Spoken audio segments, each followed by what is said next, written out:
Hello students, कैसे हैं आप सब। आई होप आप सब अच्छे होंगे। आईसीटी वर्चुअल क्लासरूम में आप सबका स्वागत है। मैं विकास।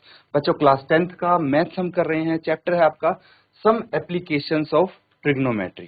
तो ये एक नया चैप्टर हम शुरू कर रहे हैं। इससे पहले हमने क्या किया था, बेसिक ट्रिग्नोमेट्री की थी। ठीक है, ट्रिग्नोमेट्री की कुछ आइडेंटिटीज हमने पढ़ी थी। अब यहाँ पे आइडेंटिटीज पढ़ने के बाद कुछ क्वेश्चन किए उससे रिलेटेड। तो बेसिक आप ये समझ लीजिए कि अभी तक ट्रिग्नोमेट्री के बारे में हम काफी सारी बेसिक चीजें जान चुके हैं। और सबसे इंपॉर्टेंट यहाँ पे क्या है आपके लिए,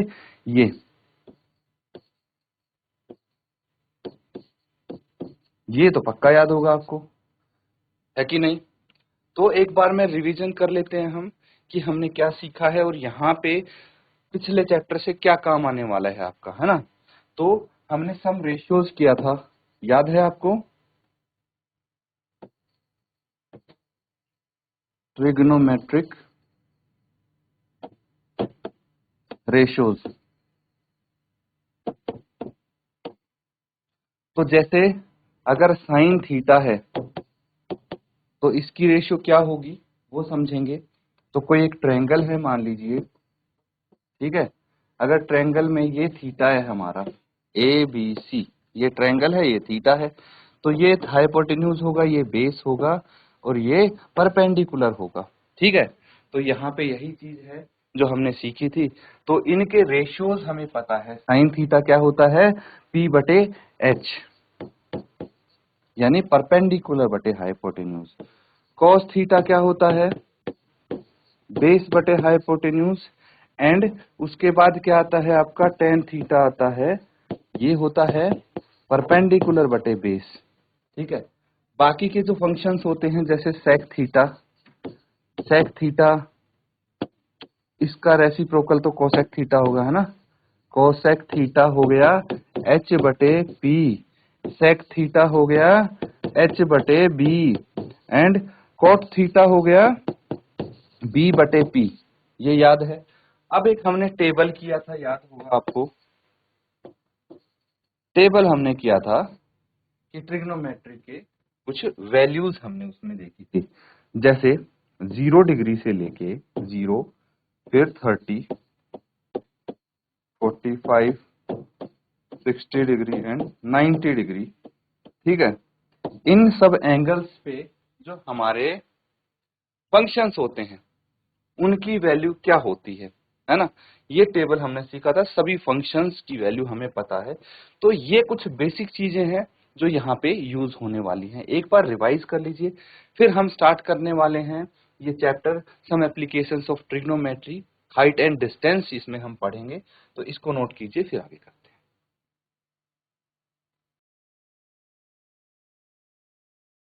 तो ठीक है, यहाँ पे चीजें समझ पे आ रही है ना। चलिए, ये तो इम्पोर्टेंट था। अब हम यहाँ पे समझने वाले हैं, हम पढ़ेंगे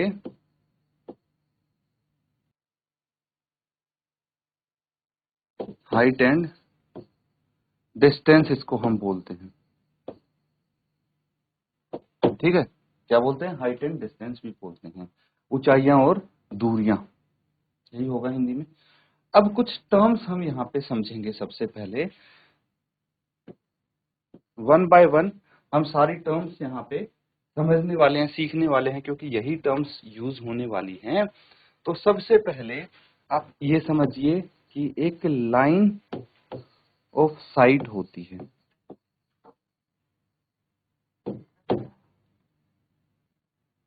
क्या होती है, लाइन ऑफ साइट। ठीक है, लाइन ऑफ साइट मतलब दृष्टि रेखा क्या होती है, ध्यान से समझेंगे। मान लीजिए ये है एक हमारी बिल्डिंग,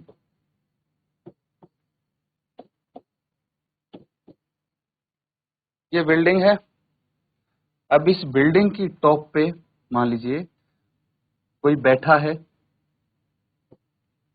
या कोई चीज रखी है, ये मान लीजिए। ठीक है, तो एक लड़का है जो यहाँ पे खड़ा है। ठीक है, एक लड़का है यहाँ पे खड़ा होके वो देख रहा है इस ऑब्जेक्ट को। तो ये जो लाइन बन रही है, ये जो लाइन बन रही है, ध्यान से समझना, ये जो लाइन बन रही है लड़के की आंख से लेके और जिस चीज को वो देख रहा है, ठीक है, इसको हम बोलते हैं लाइन ऑफ साइट। क्या बोलते हैं? Line of site. नोट कर लेंगे इसको, ये डायग्राम।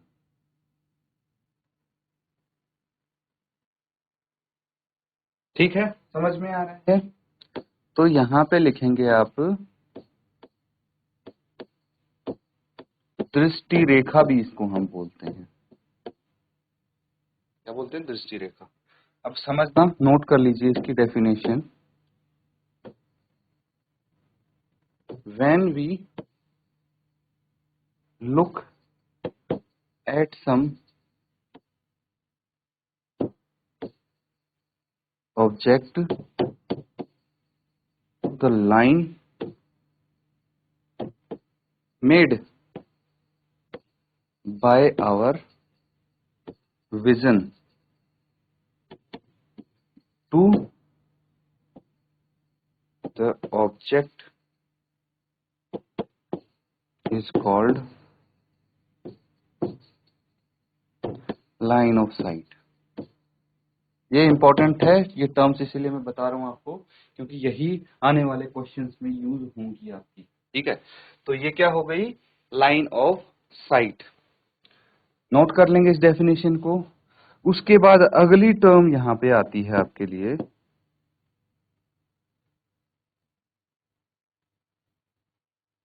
Horizontal line. ठीक है, क्या आती है?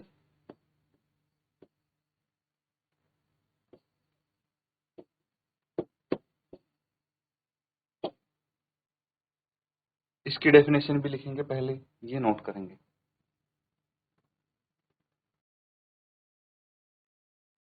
तो ये चीज समझ में आ गया। अब देखिए, हॉरिजॉन्टल लाइन की कुछ कंडीशंस हैं, वो हम यहाँ पे डिस्कस कर लेते हैं। देखिए, जहां से लाइन ऑफ साइट शुरू होती है, ध्यान से समझना, जहां से लाइन ऑफ साइट शुरू होती है वहीं से हमारी हॉरिजॉन्टल लाइन शुरू होगी, उसी पॉइंट से। और ये कहां तक जाएगी? ये जाएगी ऑब्जेक्ट तक। ठीक है, लेकिन हॉरिजॉन्टल डिस्टेंस मेजर करेंगे हम। ये डिस्टेंस हॉरिजॉन्टल नहीं है, समझना। ये ऑब्जर्वर है, ये ऑब्जेक्ट है, लेकिन हम हॉरिजॉन्टल डिस्टेंस अगर ऑब्जर्वर और ऑब्जेक्ट के बीच में मेजर करेंगे तो उसको हॉरिजॉन्टल लाइन बोलेंगे। अब मान लीजिए ये ऑब्जेक्ट यहाँ की जगह यहाँ होता, तो ये क्या है? हमारे हॉरिजॉन के पैरेलल एक लाइन बनेगी। ठीक है, ये समझ लीजिए ये आपकी अर्थ है। ठीक है, ये जमीन है, जमीन पे बिल्डिंग बनी है, जमीन पे लड़का खड़ा है। तो हॉरिजॉन्टल लाइन जमीन से इतनी ऊपर बनेगी, इसकी आंख से ही बनेगी। और वो क्या मेजर करेगी? डिस्टेंस मेजर करेगी, किसका? ऑब्जर्वर का और ऑब्जेक्ट का हॉरिजॉन्टल डिस्टेंस मेजर करेगी हॉरिजॉन्टल लाइन। और यही लाइन होती है जो हमारे एंगल मेजर करने के भी काम आती है। कौन से? Angle of elevation and angle of depression. ये हम अभी पढ़ेंगे इसके बाद, लेकिन सबसे पहले लिखिए आप हॉरिजॉन्टल लाइन।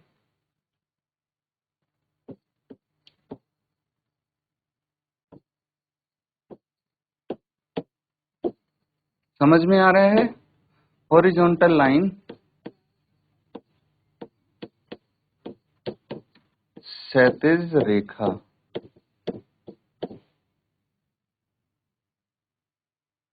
मैं बता देता हूं, मान लीजिए ये है ऑब्जेक्ट, ठीक है, ये है ऑब्जर्वर, तो इसको हम बोलेंगे हॉरिजॉन्टल लाइन।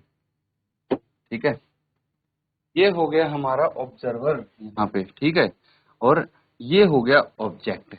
तो इनका जो हॉरिजॉन्टल डिस्टेंस है ना, वो है हॉरिजॉन्टल लाइन, और ये है लाइन ऑफ साइट। ये तो अभी हमने पढ़ी थी, लाइन ऑफ साइट। समझ में आ रहा है?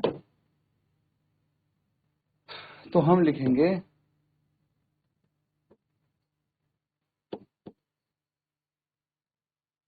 Horizontal distance between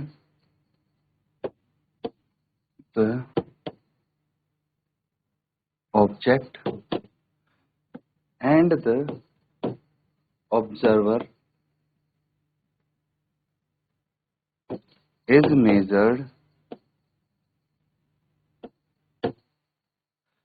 measured by horizontal distance between the object and the observer is measured by the horizontal line.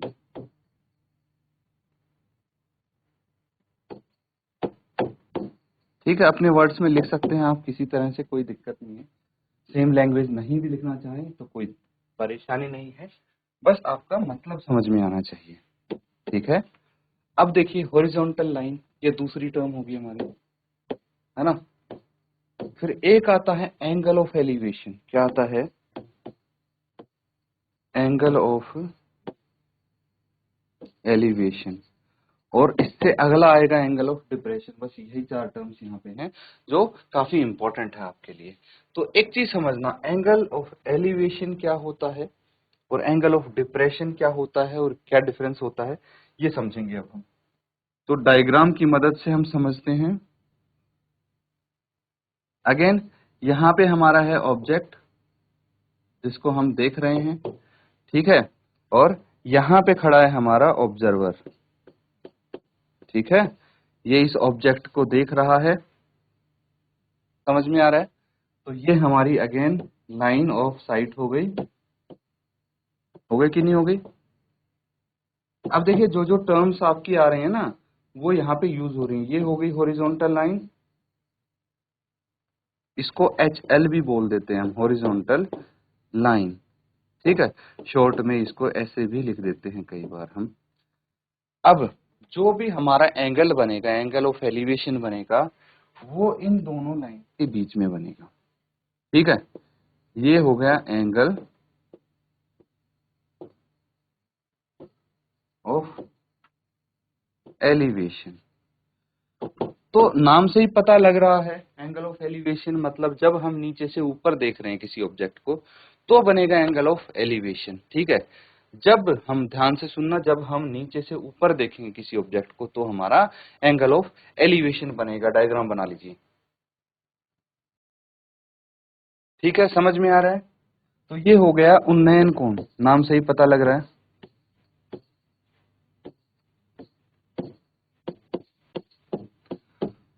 तो एंगल ऑफ एलिवेशन तब बनता है जब हम किसी ऑब्जेक्ट को ऊपर देखते हैं, और कहां बनता है? हॉरिजॉन्टल लाइन और लाइन ऑफ साइट के बीच में बनता है। अब एक और है एंगल ऑफ डिप्रेशन। ठीक है, अवनमन कोण बोलते हैं इसको।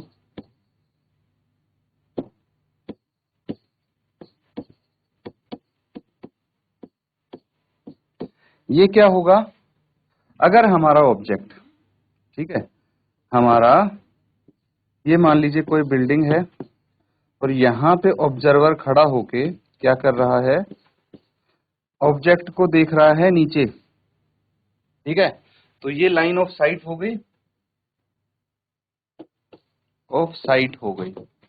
ठीक है, और ये हो गई हॉरिजॉन्टल लाइन। क्या हो गई? Horizontal line. तो ये बनेगा एंगल ऑफ डिप्रेशन। ठीक है, एंगल ऑफ एलिवेशन और एंगल ऑफ डिप्रेशन हमेशा ही हमारे हॉरिजॉन्टल लाइन और लाइन ऑफ साइट के बीच में बनेंगे। लेकिन फर्क इतना है कि जब हमारा ऑब्जर्वर ऑब्जेक्ट को ऊपर से नीचे देखता है तो एंगल ऑफ डिप्रेशन बनेगा, जब नीचे से ऊपर देखा जाता है ऑब्जेक्ट तो एंगल ऑफ एलिवेशन बनेगा। नोट कर लेंगे इसको।